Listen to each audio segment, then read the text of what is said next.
Oke, kita masuk lagi di pembahasan kita berikutnya tentang compiler plus interpreter. Jadi apa itu sebenarnya compiler, apa itu interpreter ya? Oke, mari kita lebih jelas kita lihat lagi.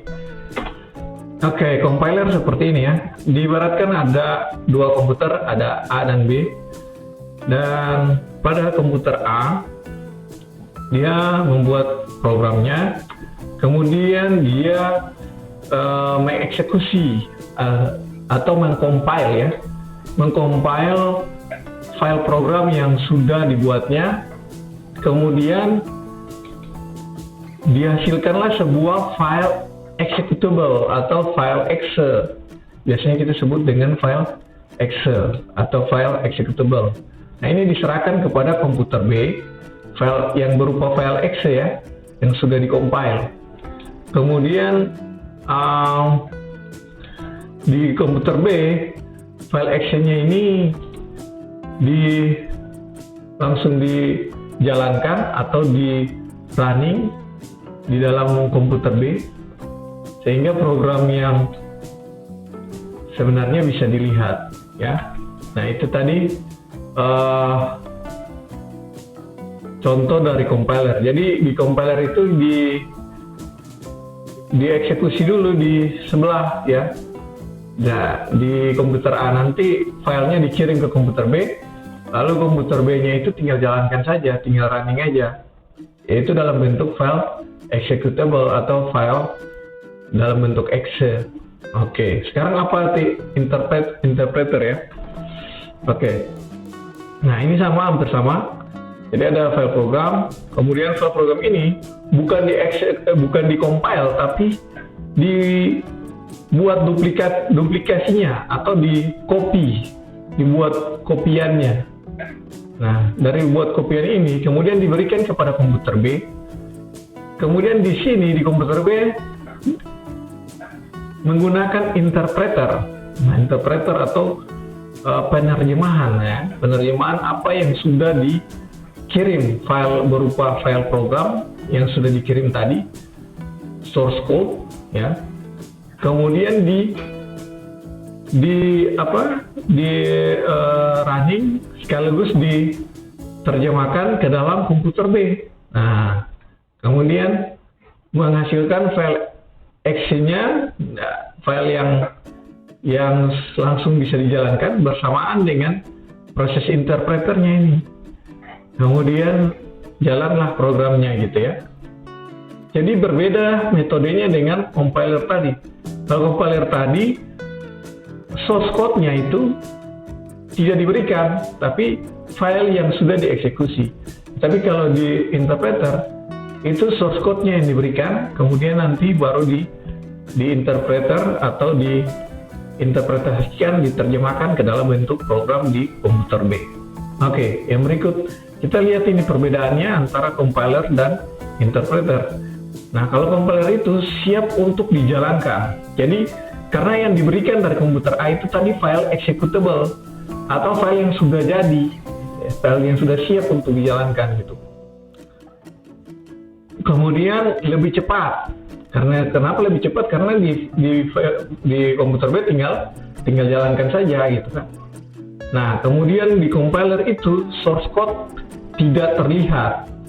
Karena tadi yang diberikan itu adalah file yang sudah dieksekusi yang dalam bentuk exe tadi. Nah, kekurangannya itu tidak lintas platform. Jadi compilernya itu kalau bahasa pemrograman yang menggunakan compiler itu bisa jadi tidak compatible dengan jenis operating system yang lain. Misalnya dia satu bahasa itu dia cocok di operating system satu saja gitu.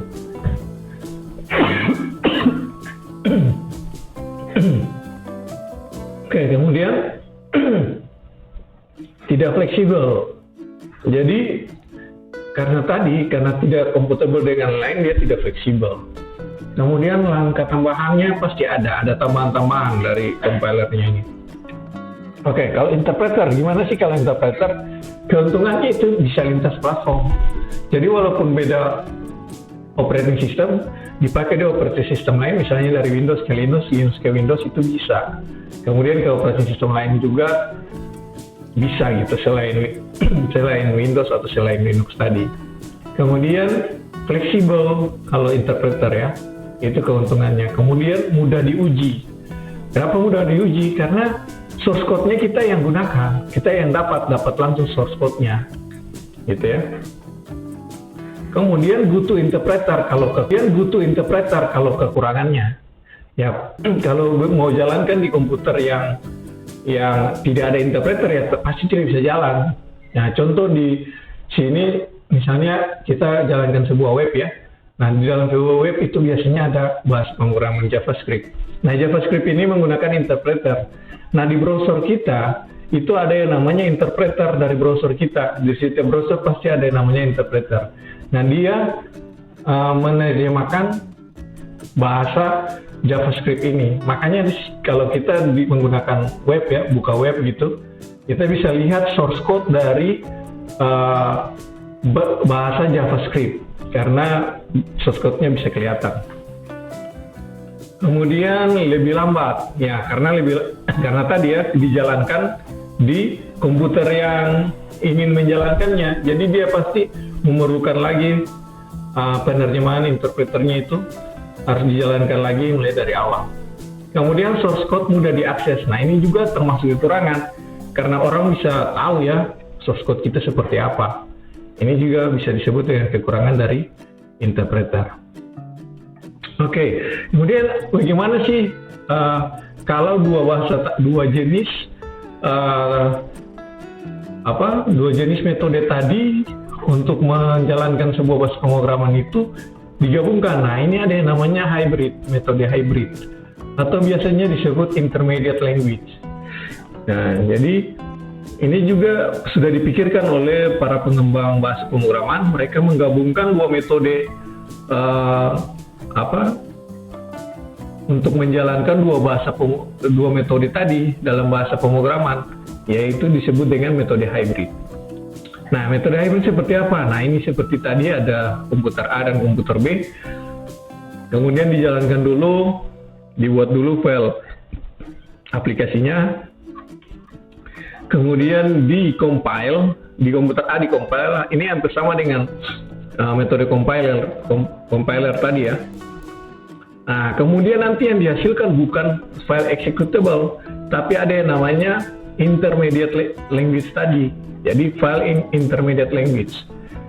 Oke, kemudian file ini biasa juga disebut sebagai bytecode ya. Nah, ini diserahkan ke komputer B. File ini diserahkan ke komputer B, kemudian dengan yang namanya JIT compilation. Nah, atau just in time compilation. Ini dilakukanlah running untuk menjalankan kode yang tadi, bytecode yang tadi. Oke, kemudian menghasilkanlah file executable-nya, kemudian dimasukkan menjadi program yang sudah di-compile tadi. Jadi ada dua metode yang digabungkan tadi. Ada compile di sana, di sini juga perlu ada yang namanya just-in-time compilation. Nah, jadi digabungkanlah dua metode tadi. Nah, ini yang disebut dengan hybrid, ya, hybrid method gitu ya. Nah, ini contoh bahasa-bahasa pemrograman yang ada di compiler, yang menggunakan compiler. Ada bahasa C, C++, Objective-C, itu untuk compiler. Kemudian ada interpreter itu JavaScript, PHP. Kemudian hybrid, ada Java, VBNet, dan Python. Nah, kita menggunakan nanti Python ini, dia sebenarnya hybrid ya, karena dia bisa menggunakan dua tadi, compiler dan interpreter sekaligus. Oke. Nah, pilih bahasa yang mana yang paling tepat sebenarnya? Nah, ini kita sudah jelaskan juga apa keunggulan dari Python sebelumnya di pertemuan kedua ya. Nah, jadi sebenarnya kembali lagi kepada kita ya, kebutuhan kita gitu ya. kebutuhan kita mau buat apa? Web development kah? Game development kah? Mobile apps kah? Data analis kah? Embed system programming kah? Jadi kembali lagi kepada kebutuhan kita untuk memakai semua bahasa pemrograman tadi. Oke, jadi berikutnya kita akan mencoba untuk mempersiapkan ruang lingkup atau lingkungan dari pengembangan sistem. Jadi kita mau install Python kita, kemudian kita mau buka editor kita, misalnya kalau kita pakai editor atau pakai IDE ya tadi, atau bisa pakai ada yang namanya shell, command shell. Nah ini kita bisa gunakan command shell aja, misalnya cmd dan lain-lain. Oke, demikian presentasi saya dan kita akan masuk kepada instalasi Python di pertemuan berikut. Terima kasih telah menonton video ini. Oke, berikutnya kita akan melakukan instalasi Python. Nah, sebenarnya sangat mudah ya. Anda bisa searching juga di Google cara instalasi Python. Dan saya ingin sampaikan kita nanti gunakan Python-nya menggunakan command line shell aja. Jadi kita menggunakan cmd untuk menjalankan perintah-perintah dari bahasa Python ini. Nah, sekarang kita akan menginstalasi dulu Python-nya ya. Jadi silakan saja membuka browser kita itu kita bisa buka. Jadi di sini saya tinggal buka browser ya. Langsung browser kita Google ya. Kemudian kita cari Python ya biar gampang ya. Kalau cari di Google seperti ini, nanti yang paling atas ada www.python.org. Nah ini dibuka saja Python-nya, langsung welcome to python.org, ini diklik kanan, kemudian open link in new tab. Nah, ini saya open link in new tab ya. Nanti akan muncul website Python seperti ini. Nah di sini ada menu download. Nah di sini saya akan contohkan instalasi di operating system Windows ya. Jadi tinggal pilih aja Windows, kemudian Python 3.90 ya.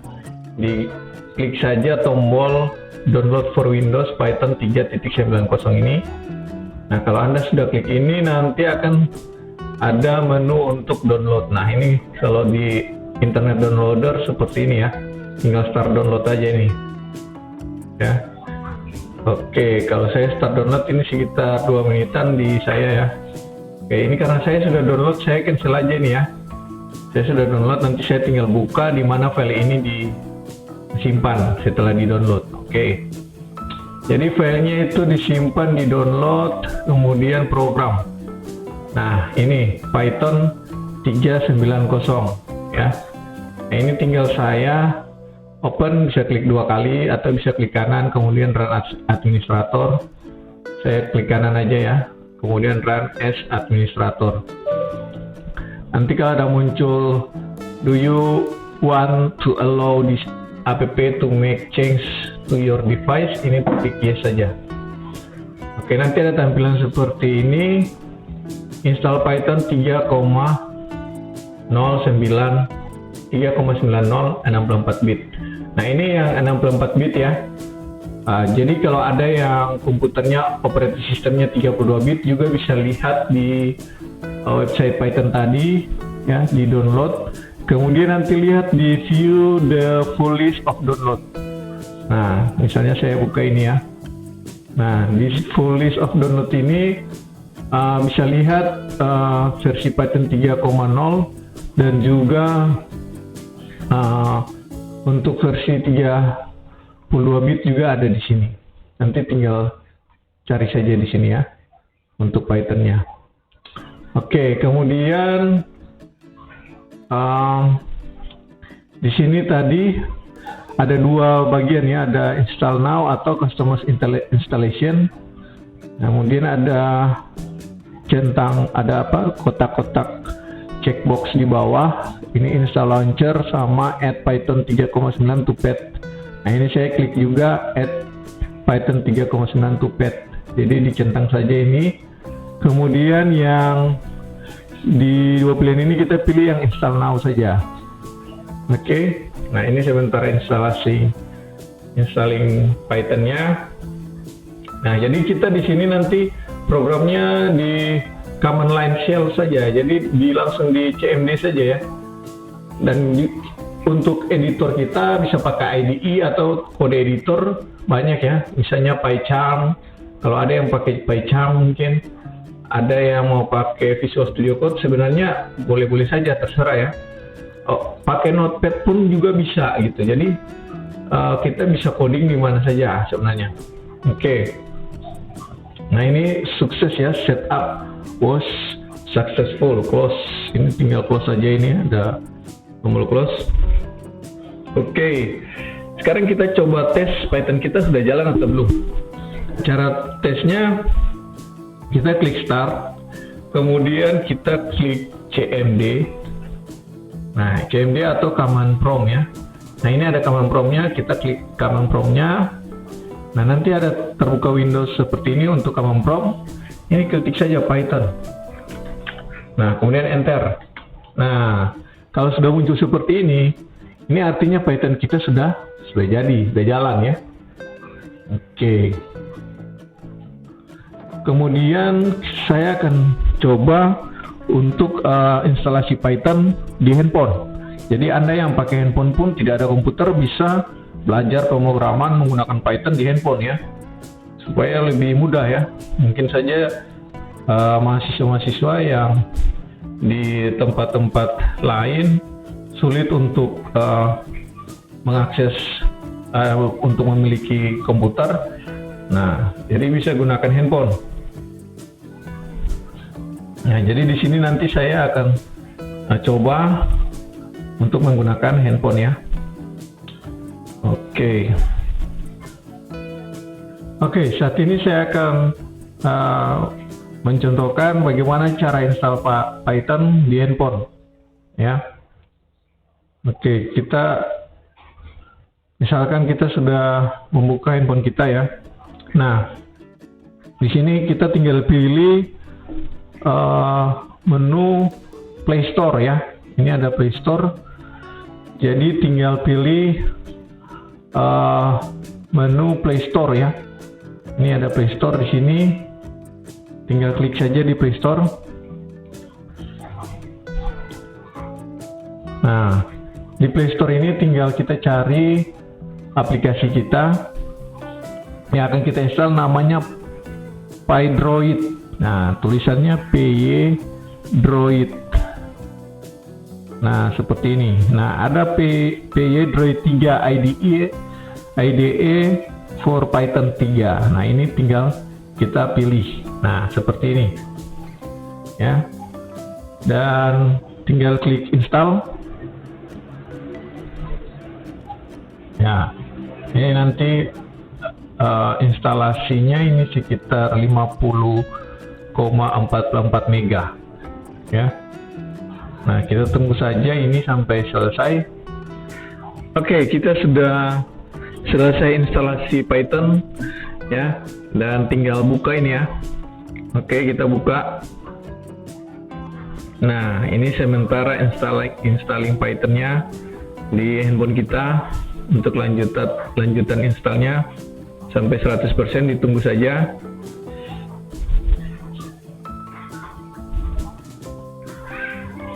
Oke, ini artinya sudah langkah terakhir kita dalam instalasi Python.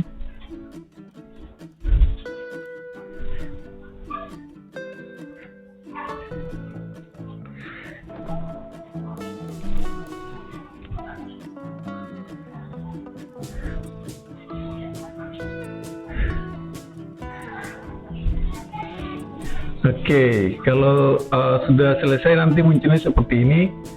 Tinggal kita menuliskan kode atau sintaks atau kode program yang akan kita buat di Python kita.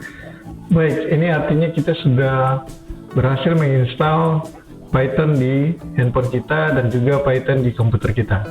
Baik, berikutnya kita akan mempelajari lebih lanjut tentang bahasa pemrograman Python, dan sampai jumpa di pertemuan selanjutnya. Terima kasih.